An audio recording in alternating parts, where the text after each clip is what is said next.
Thanks, Prakash, for this very insightful session you had with all of us. And on behalf of audience, I would like to thank you.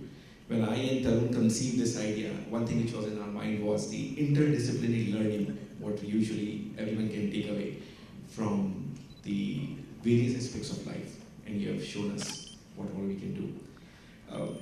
I would like to bring some investment focus which we all face as an audience here who do investing as well as me as a professional investors.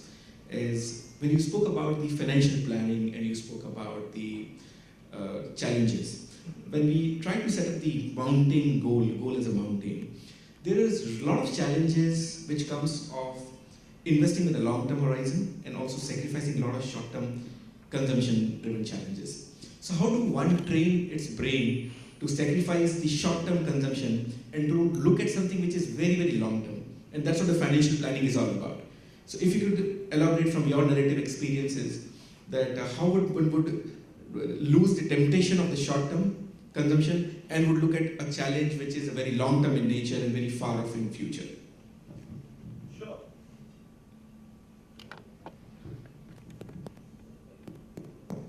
Yeah, okay. So Manish, I think I wouldn't say that it's easy for me to sit here and say you should sacrifice your short term for the long term. I think that's a tough one. But I think it's a mistaken notion for us to believe that short term and long term are always in conflict. I'm not sure if that's how it would be. And I think what you want to do is to not get too caught up in the short run, but make sure that you have one eye which is clearly on the long term, and all these little bits are in some way connecting you and taking you to your destination. What you don't want to do is to get so caught up in looking at, I like to think of it like this. Sometimes what happens is that you want to get to a destination, you want to go to a place, and when you see a traffic jam somewhere on the way, and you get irritated by the traffic, and you start saying, yaar, ye rasta nahi lenge, koi aur rasta lenge. And if you get too caught up in saying, I want to avoid the traffic, you might just take the road which doesn't have the traffic, but won't take you to your destination. So you want to be careful that you keep one eye on the long-term goal, and then try and say, how can I manage the short term? I don't know how many of you are seasick. If you go on a boat, if you feel seasick. If you feel seasick on a boat, they'll tell you, the advice they give you is, don't look down. Look far into the distance. Okay? And if you look far into the distance, suddenly you will forget that it's so choppy and that it's actually affecting you. So maybe it's a good idea to stay focused on your long-term goal and not get too caught up with saying that does every small step that I'm taking, it may not go directionally in the same way, but you must know it connects eventually to where you want to go to. Wonderful. Second thing I wanted to ask you is one of the attributes of the investing, and especially on the equity investing side, has been the volatility. And the volatility means the daily gyrations on the asset classes where we do investing. Yeah. And this really put off the investors. So is there any narrative example from the real life or maybe from any other interdisciplinary area where you could say how leaders and the successful people would have dealt with the volatility which have hit them over a period of time and how they would have sunk in and how they would have come back again? And which is one thing which is, so if I just look at the volatility part of it, maybe the boom and bust of markets in 2000, the boom and bust of market in 1994, the boom and bust of market in 2007. So how do winner takes it, and is there any example which you could narrate which could help us in strengthening our belief in the asset class what we are investing in? Yeah, I think it's, I'm sure all of you are probably familiar with the fact that, hey, you know what, short-term bumps and short-term booms will always happen. Life is never a straight line. But success comes because you're willing to kind of stick the course, persevere with the idea, and actually get to where you want to be. And I think volatility is something that will happen every time. And if you start reacting every time there is some volatility, I think you'll become an unstable person. You'll become almost like you're constantly chasing, a small problem along the way rather than being focused on what really needs to be done. And if you look at people, if you look at leaders, you look at winners, it's not surprising that they're seen as people who are pretty cool. And I think if you take our own Captain Cool, you look at what MS Dhoni does and what makes him special, I think it's his ability to keep calm in almost any situation. You can have anything happening around him, But he still knows that, you know what, just because someone's gone for a bit, someone's has not played as well as he could have, it does not mean he's useless. And he actually will count on him to make sure that he will deliver later, because he knows that, you know what, it may have happened to him yesterday, but he's not a bad guy. He trusts that person. He has confidence in his decision. So I think it's a lot about being self-assured, about being confident about the decisions you take. It's about having the courage. And I remember once someone said this about how, I don't know if you remember, that there was a time when Dhoni gave the ball to Ishant Sharma in a match against England, and everybody said, yeah, the game is lost. The guy, Ishant had gone for several, I think 45 runs in his first 4 overs, and the match looked like it was lost, and Dhoni yet gave the ball to Ishant and said, come, go and bowl. And Ishant took 2 wickets, and we actually won that game. And I think it was another cricketer who said that, how Dhoni does it? He does it because he's not scared what people will say. He's not scared about, will people criticize my decision? He is confident in his own decision. He says, I'm doing it because when I look at Ishant, I know he's not a bad guy. When I decided to give him the ball in the first time, I had done my analysis, my evaluation, the selectors picked him because we know he's the best guy. So just because he went for a few runs in 3 overs doesn't make him a bad guy.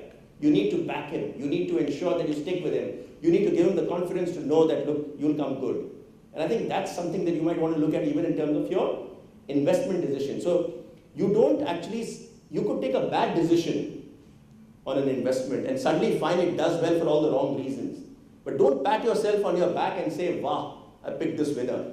Because if your analysis was wrong, it's a good chance that this is going to be a bad stock at the end, and you may not make money out of it. So the focus should not be on looking at, is this class up today or down today, and does that tell me if I'm a good guy? That's not the way to look at it. Look at the fundamentals, look at the analysis that you're doing, look at your decision-making process.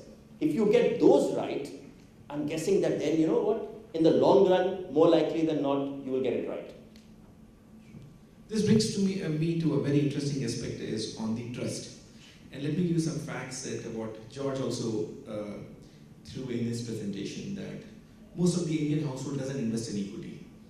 And if I look at the household ownership in equity, it's hardly 3%, and if I go back to US and look at the data, it would be close to 50%. So there is a complete trust deficit of the Indian households in the financial markets, and specifically to the equities. And there are historic reasons for this, the boom and bust what has happened. In terms of your corporate career, over what you've seen, how do you build the trust in the team, so which all we could train our brains as a consumer of the asset classes to build the trust over a period of time? And today, because of this mistrust in the asset class, which has done reasonably well, and which has done reasonably well over a period of time and likely to do well also, today close to 44% of Indian free float of the Indian equities is owned by foreigners, and they trust much more the Indian equities than the Indian retail investor themselves. So how is there a way to build the trust very fast, even if someone wants to build it? So can I train my brains to do that, or is there any attitude would I require to build that trust very fast? And despite that, keeping in backdrop of even that there would have been some negative emotion with that asset class. Sure. Yeah, I must confess, I was surprised when I saw that number, which is such a low level of our saving is actually in equities. 56% in real estate and 2.5% in equities. Is that the number? Yeah, that's right. So I'm sure there are lots of reasons, and many of you are probably familiar with them more than I am, about why that is the case. But if I try and address the issue of trust and how this might actually work in our lives too, I think there are 2 or 3 things that we can do to set the trust equation right. The first, I think, is knowledge. I think very often what happens is that we always distrust things we don't know. If you're not familiar with something, everything new, if you find food that looks familiar, you find it's easier to eat it, rather than if you found food which looks extremely difficult and strange. Which is why if you're a vegetarian, you'll very quickly go and eat a prawn pakoda in a restaurant in Japan, because it looks like a pakoda. And you think, this must be a prawn cracker, and you put it in your mouth and you realize it's wrong. But because it was familiar, you trusted it. And equally, if someone told you that you could go to China and eat a lot of tofu which looks like meat, and you look at it and you don't know it, and you'll say, I don't know what this is. If I don't know it, I don't trust it. So I think knowledge is probably a good first step. And therefore, I think a lot of work that can be done on educating people, on educating investors, on giving them, just getting awareness around it, I think will help to try and build trust. I have found that in organizations, in relationships, one way to build trust is to be vulnerable, is to not try and pretend to be this completely perfect guy who gets everything right, everything about me is very good, oh I'm so good, nothing wrong with me, I'm the best there is, no fault, no flaws. When you try and be like that, you don't build trust. I think trust gets built when people can see that there is a problem. When people see this as saying, it's not all right. If all of it is right, then I'm worried. I haven't seen what the problem is. So the way to build confidence, the way to build trust is to be vulnerable, is to be willing to say. So as let's say people trying to sell equities, you've got to probably not just tell them why equities are the best thing since sliced bread, but to try and tell them what could go wrong in equities. What are the things to be careful about? Why did things go wrong? What are the mistakes people can make? And I think what happens very often is in our hurry to try and get people to buy into equities and to buy into the idea, we try and hide all the bad news. The worry is, अगर मैं उसको bad news सुनाऊंगा, वैसे ही डरा हुआ है, ये सुन के तो और भी डर जाएगा. So we don't tell him the bad news. And when you don't tell someone the bad news, we don't trust the guy. If you're trying to buy a second-hand car, and if the guy told you it's a great car, but you know what, I think there's a slight problem, and you might need to change that little pipe that goes into the carburetor. If you do that, I think it'll be all right. I should have done it, I haven't done it. If he tells you that, you will trust him a lot more with that car than if he's painted it, all looks good, and he says, "Kaisa? Arey, ekdam first class, arey, ekdam badhiya hai, sab kuch acha hai." That doesn't build trust, I think. So I think it's a well-known economist theory that the mispricing happens the most in the second-hand car business because no one trusts each other. Yeah. So the buyer, because the buyer knows, the seller knows much more than I know. So I'm sure that what you're saying is of great importance. And another aspect I want to touch about, Prakash, is about the best of the investment ideas in any asset class comes when the pessimism is highest. Maximum pessimism. Somewhere the chart of George was also showing this, and I do it day in and day out. So how does investors and the probable investors and the people around here who have got all the who do their own businesses but not trained to do the specialized financial products would definitely should train their brain to see that they should look at the asset when the pessimism is the highest. So maybe if I add pessimism, I would add pessimism and chaos is the highest. If I would have looked at the whole equity market space exactly a year back when Mr. Modi was not ascended as the Prime Minister of India, things were quite chaotic. And when the 2000 May 14 happened, things became quite picture perfect. So the best of the investment ideas came and the return maximization possibility came when the chaos was its highest and the pessimism was the highest and people were doubting about the ability to pull it out. So how do people train their brain to see slightly the contrary in nature, look beyond obvious, and also try to switch through when the pessimism is the highest? How do you do it? And is there any way you would have seen from your corporate life experience? I think clearly in most situations in life, the prize is the biggest when the challenge is the highest. So if you want to kind of, you don't become a hero if everything is going well. You become a hero when things are going bad or things are going wrong and you do something to set it right. So I think a crisis is a great opportunity for a leader to be born. A crisis is a great situation for a hero to be born. And I think what people probably have figured is that when there's pessimism, when things are not going well, your ability to then try and say, how do I pick out what might work? The potential returns on that can probably be the highest when that happens. But I think there's probably a bigger story there, which is to say that, success comes when you start. People say that you must ask questions before you take a decision. So there's this standard thing of saying, ask who, what, where, why, when, and how. So 5 W's and H is supposed to be the way you try and attack a situation and say what's happening over here, who, where, what, why, when, and how. If you answer those questions, you'll probably get something winning. I think what the last 10, 15 years have taught us is that there's another question you need to ask, and it's not just about why, you need to ask why not. So why tends to try and answer the question, why are things the way they are? And why not actually looks at something which is not there and tries to say, why not? Why can't something happen? Why can't we be doing something very different? So I think, why not elevates the discussion from what's happening here to what could be. It changes the top discussion from the way things are, the way we do things, to say what challenges the status quo. It challenges the status quo to something that nobody else might have thought of. So we keep looking at something going wrong and say, why is it going wrong? Whereas you don't turn and say, why not do something very, very different and see what might happen? And maybe that's another way to look at it. Before I could run out of my ideas of asking Prakash, I would expect anyone else could be, I'm sure a lot of questions would be there within the audience mind. We have the benefit of having Prakash here today.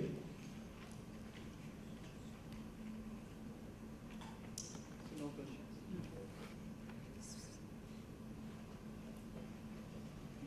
Would you like? Yeah, please. Manish.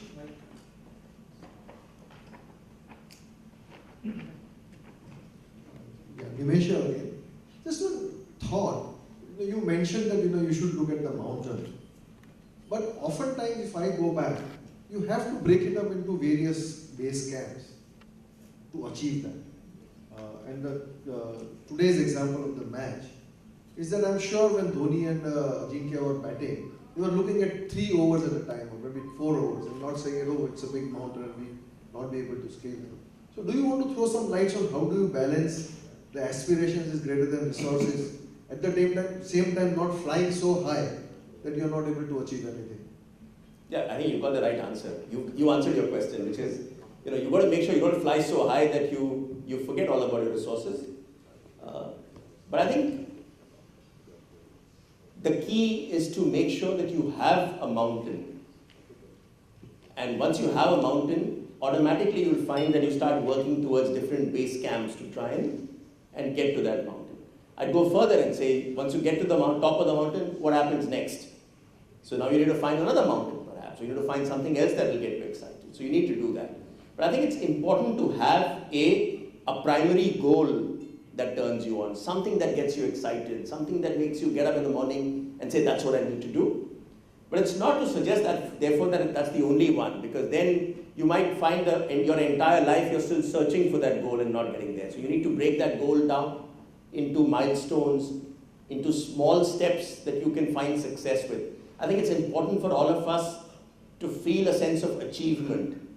And it's not a good life if you were to spend 20 years trying to climb a mountain and you don't even know whether you're succeeding or not succeeding. So you want to break that down to saying that today I must be able to climb 100 meters. And if I do that, I'm successful. And you've done that. And next day you want to say, you know what, this looks like a tricky path, but we're going to explore that. If we can get there, we're successful. So you've done that. So you're doing all this because you know it will eventually get you to the top of the mountain. So it's, I think, both important. You need that goal, that long-term goal, but equally you need the ability to break it down into smaller, more manageable sub-goals. That's how people succeed. Yeah. So no further question? Last parting shot, I wanted to ask you, Prakash. You spent enough time in the corporate career as a chief executive officer of various organizations. One challenge as an investor, we do feel, and maybe people on this side of the dais as well as people on this side of the side, is how do you cut your losses? When do you know, when the mountaineers would have said, no, I know this is not beyond my capability, I have to stop here and go back. A lot of people died on this summit, and there was few Sherpas who died and would have scaled mountains quite often. So how do you get that idea? How do you do that? Maybe much more relevant to your specific department you would have handled it. When you would have retrenched people, it would have paid you, but still you would have to retrench people. How do you do that? And what it takes, what it requires, and what it takes to do that? Yeah, so I think I'll try to answer that in 2 parts. The first bit is this thing about cutting your losses, and when you decide you want to get out of something, that's maybe a different question from saying how would you react when you need to, let's say, retrench people or let go of people. Yeah. I think when it comes to cutting your losses and getting out of something, probably 2 bits of advice. First, I think cut out the emotion from your decision. I think we all tend to get emotionally locked into our decisions. And I think you've got to learn to keep emotion out of it. Because when you take decisions, and they're business decisions, you've got to try and say, how rational can you be about it? And very often, emotion can lead you to the wrong decision. So I think you've got to learn to kind of snap that emotion out of the equation. The second one I think is that leaders need to learn to say, I think I made a mistake. And I said this earlier. To me, a great example of building trust, a great example of people who are sure of themselves is people who are willing to say, Galti ho gayi. I made a mistake. I think I got it wrong. If you're willing to say I made a mistake, then you're willing to kind of pull back and say that I think what we did was wrong. Evidence now suggests that what we did was wrong, so let's pull that back and try and head in another direction. But if you're not willing to admit, if you're too scared to admit you're wrong, if you're worried that, what will my followers think of me? What will my board think of me? What will my shareholders say if they realize I've made a mistake? If I say I've made a mistake, then you try and hide the fact that you made a mistake. And then you're not willing to say, and you'll sink good money after bad, trying to make a bad idea come good. And that's, I think, not a great way to do it. Coming to your last question about how is it to get rid of, to retrench people, I think it's always a tough one. And if you ask me, it's one of the toughest decisions you can take as a leader. But I think what you need to do is to kind of, again, build trust with your team to make sure that you let them know that what you're doing is not a reflection on them necessarily, often a reflection on what the business reality is. Very often, even when you need to let go of a person because he's the wrong man for the job, I think what you try and do is to say that, I think you've got a lot of strengths which could work in another situation, in another role, but are probably not right for this particular job. So I think you try and not destroy the person's sense of self-worth, not try and destroy his sense of self-confidence, but try and tell him that it's just that it's not working over here. This is not to say that you're a bad guy, it's just that in this current scheme of things, it doesn't work for you. I can say all of this, but I can tell you it's one of the toughest decisions you can take, and unfortunately you have to do it, it's business. It's always tougher than the easier than the sentence, so I appreciate it. I learned a lot, Prakash. Thanks a lot. I learned a lot about I have a question. Yeah, please. You spoke about not to be emotional in taking decisions in an organization, but nowadays there's a big talk about EQ and IQ. Yeah. You need to have high quality EQ to be a leader. Yeah. So can you explain Sorry. that emotion versus this EQ emotion? Yeah, so great point, and thanks for bringing it up. So my intent was not to say you should not get emotional, and I think an emotional quotient is something very, very different. You're hit it bang on this. It's important for all of us to have emotion, to feel for teams. I think that's an extremely important one. What I was suggesting was that when you take a decision, don't get emotionally invested in that decision. So it's not about people, it's not about emotion for other people as much as ye mera decision tha. The decision to diversify into that was my decision. So I'm emotionally invested in its success. And if that goes wrong, it is almost like, are you saying we should shut that down? Are you trying to say कि मैंने जो किया था वो गलत है? When you get that emotional investment, that can create trouble for us. I think that's really where I was heading. I have also a point to add here that I had an opportunity to ask this question to the CEO of a very well successful company, and he mentioned to me that finally the goal I have in my mind is I'm responsible to the shareholders or whomsoever the stakeholder is. And if that decision is in best interest of the ultimate stakeholder, I would take series of decisions which may not be in the interest of the individual people or maybe individual small whomsoever it is as a share of stakeholders, but for overall aggregate stakeholders. So finally you may have a sense of purpose about whatever you are doing in the overall scheme of things.